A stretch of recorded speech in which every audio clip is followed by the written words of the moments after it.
Aboard the Galactic Exchange Academy's Culinary Anthropology Lab 3, the atmosphere was tense. Not because of conflict, not because of politics, but because of smell. The scent coming from the human side of the room was doing something unusual. It was making a dozen different species question their respiratory systems. Some sneezed involuntarily, others twitched, a few leaned closer, one passed out. Human Eli Davis had arrived early that morning to prepare what he'd called a simple cultural demonstration. His workstation was covered in rectangular brown slices, toast, and something sizzling in a small heat pan, bacon. The instructor, a 12-limbed S-Tharn named Professor Kelvon, twitched an upper mandible and tapped his translator. Human Eli, what is the purpose of this demonstration? Eli turned with a plate in hand and a grin that had historically preceded everything from breakthroughs to interstellar war. Breakfast? The professor blinked all 12 of his eyes. You intend to teach interspecies culinary diplomacy with a morning meal, Eli nodded. It's the most important one. The Proctor student hissed, shielding their sensory pits. It smells alive. Eli shrugged. That's the bacon. Several species began recording him. The presentation began with what Eli called staples. First, scrambled eggs. The Garvax twins recoiled. Egg was sacred in their spawning culture. One started crying. Next, pancakes with syrup. One student raised a feeler. Is that tree fluid? Yes, Eli said cheerfully. From a maple, we boil it down, put it on starch cakes. The room stared. You harvest internal tree blood and apply it to fried dough. Eli paused. Yes, the professor's translator buzzed in mild alarm. This violates at least 3 botanical rights charters. Eli handed him a fork. Try it, Kelvon hesitated, then tasted. He made no sound for 36 seconds, then whispered, I think I understand why you're so aggressive. You start your day like this. Then came coffee, black, no sugar, no cream. Just pure Terran roast. Eli poured it into tiny cups and passed them around. 4 students fainted immediately. One started vibrating.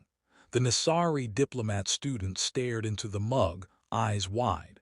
This is bitter fluid extracted from roasted earth seed. Yes. Do you weaponize it? Eli blinked. Only emotionally. A silence fell. Someone whispered, humans are chaos addicts. Another asked, how many of these breakfasts do you have? Eli raised a brow. Oh, this is light. The professor composed himself. Let me confirm. You ingest caffeine, fat, sugar, salt, and saturated protein before engaging in daily tasks. Eli nodded. The Vitharian translator shorted out trying to interpret the concept of butter on everything. And yet, by the end of the lesson, nearly every student had tried something. One brave being devoured toast with jam and began writing poetry. Another licked syrup off the fork and began questioning the foundation of their religion. Eli stood with hands on hips, watching as aliens argued over pancake density and the ethics of frying animal products. He smiled. He'd brought breakfast and broken a classroom.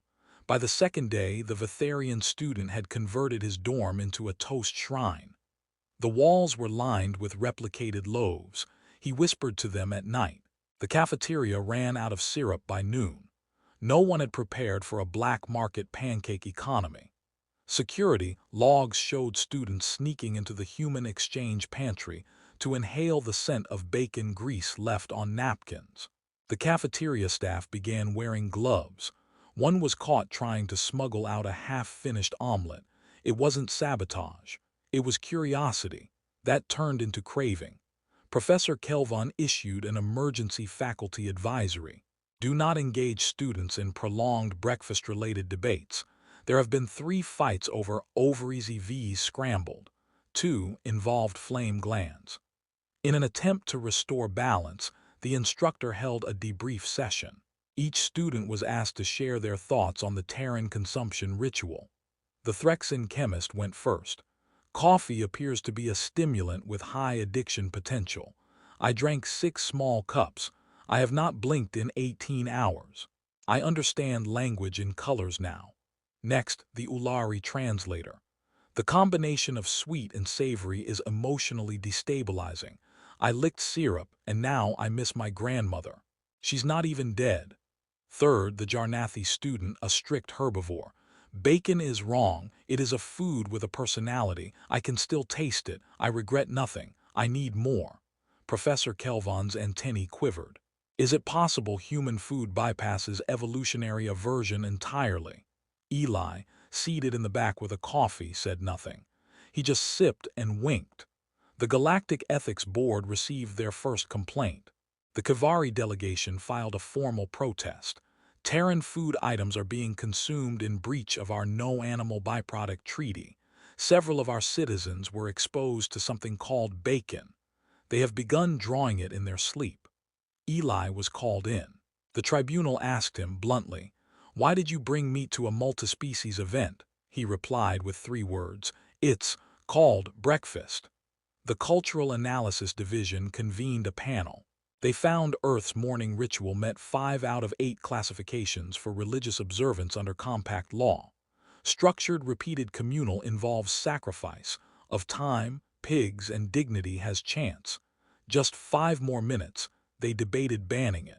Until Professor Kelvan, now sipping cream-laced coffee with shaky limbs, interjected, "If we ban this, they'll start brunch." Everyone fell silent. They knew of brunch. Meanwhile, incidents continued. A student sold maple syrup at 80 credits per spoon. A croctor was caught grilling eggs on a stolen heat panel. A non-sapient cleaning drone developed caffeine dependency after repeated exposure. The janitorial AI requested a sabbatical. It was denied. It rebelled. On the 3rd week, the academy cafeteria tried to accommodate. Terran Breakfast Day launched to mixed results. Syrup reserves collapsed within 7 minutes. A 3-meter-tall methane breather demanded pancakes and set off the fire alarms.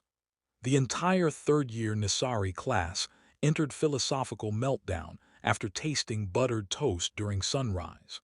One simply stared at the wall and whispered, "This is peace." Eli, still sipping his morning brew, was asked, "Did you plan this?" He shrugged. "We just like to start the day strong." Professor Kelvan issued another warning. Further human food introductions may destabilize class cohesion. Pancakes have the potential to undermine 3 religions and a peace treaty. Eli nodded solemnly, then asked, "Want me to bring biscuits and gravy next week?" The professor screamed into a napkin. The first interspecies riot in Galactic Exchange Academy history began at 08:12 local station time. The cause? 2 waffles. Not special waffles, just waffles. Golden, crispy, warm. Delivered by Eli Davis on a paper plate without ceremony. He'd planned to share. He never got the chance. A Vorilian scout caught a whiff from 3 tables away. By the time Eli turned to explain, 6 different species had launched across the cafeteria, 2 using jet packs. The waffles were destroyed. The memory of their scent was not. Campus security deployed non-lethal foam. The foam was flavored. This made things worse. A Jarnathi student bit a peacekeeper. The Ulari formed a syrup cult. Someone yelled, "For maple," and flipped a table. Professor Kelvan barricaded himself in the faculty pantry with a jar of Nutella and a fire axe. When the chaos ended, 4 dozen students were covered in syrup. 1 diplomatic envoy had defected to House Buttermilk, and the cleaning AI had joined a union. The academy declared, "No more human breakfast. Permanent ban. No exceptions." They called Eli to the hearing. "Do you deny responsibility for the incident?" He set down a cup of coffee. "No. You deliberately introduced unstable food technology to an unprepared campus. It's a waffle. You call it that. The Vorilians call it divine structure.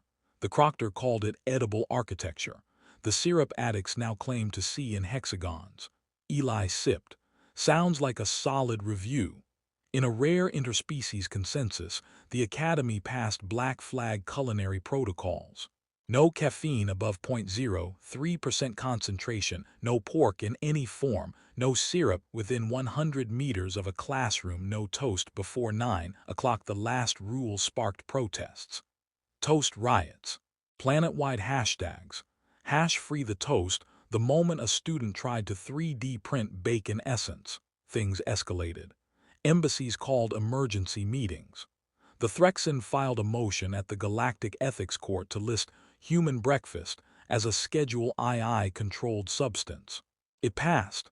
The Terran ambassador, when summoned, simply said, "Breakfast is not a threat, it's a habit. We just happen to be extremely committed to it." A pause. "Also, we haven't even introduced hash browns yet."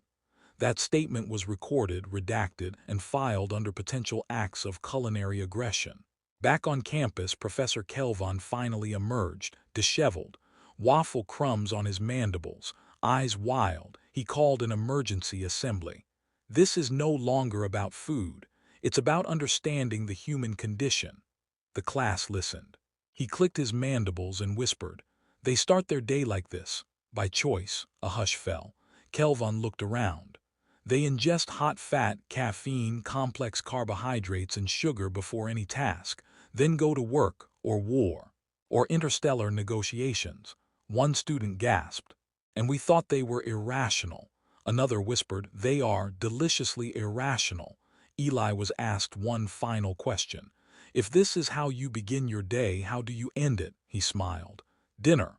The professor turned pale. The academy tried to fix it. They called it Operation Forkpiece. A team of culinary diplomats, sensory scientists, and one retired lunch lady were tasked with one mission: reintroduce human breakfast in a controlled, responsible, non-civilization collapsing way. They failed. Week 1, toast therapy. The plan was simple: offer non-buttered toast to species with high emotional regulation. No toppings, no heat. The results were immediate. A Nisari monk took one bite, declared enlightenment, and levitated for 9 hours. A croctor tried to marry the toaster. The therapy was shut down. Week 2. Caffeine by consent, strictly regulated coffee microdoses. 1 sip per student. Supervised by staff. A Threxan grew a second heart. The cleaning AI tried espresso and unlocked its own firmware. The professor requested military evacuation. In desperation, they reached out to Earth's top cultural containment specialists, Midwestern grandmothers. 2 arrived, gray-haired, soft-spoken, armed with aprons and passive-aggressive smiles. They unpacked casserole dishes like precision weapons: sausage gravy, cheddar biscuits, fried potatoes. No alien had a chance. The Nisari seer wept openly over a forkful of hash browns. Why would they make food that hugs your soul? A Garvax noble tasted sausage and renounced wealth. A methane breather, previously metaverse, devoured a plate and shouted, "I see God," and she brought pepper. Order collapsed again. This time they didn't riot. They worshipped. Eli found his face printed on toast-shaped prayer flags in the student courtyard. The words "Praise be to brunch" were laser-etched into the floor. The cleaning AI refused to remove them. The Galactic Compact intervened. A high-ranking committee of xenoanthropologists declared human breakfast to be not a meal, but a ritualistic psychological framework rooted in chaos, memory, and butter. They issued a permanent policy: human breakfast items may only be served under ceremonial conditions, in open-air environments, and only with Earth-certified emotional support utensils. Eli was promoted to Cultural Hazard Level 3. He was also asked to teach a course. He titled it, "Survival, Sadness, and Syrup: Understanding Humanity Through Carbs." The class filled in under 7 minutes. The professor, once skeptical, now stood at the front of the great hall with a stack of pancakes on his desk. He'd stopped resisting. He ate one every morning. He claimed it made him stronger. He was not wrong. In the end, no one remembered the exact moment it changed, but somewhere between the bacon riots and the waffle cult, they understood. Humans didn't eat breakfast for energy. They ate it to begin again, to push back against a hard galaxy with something warm, greasy, and inexplicably hopeful, to survive by starting soft. Across the stars, embassies now opened with toast. Peace treaties were signed over eggs and orange juice. Coffee was declared an interstellar stabilizer, and one phrase echoed from ship to planet to station. "Let's talk. But first, breakfast."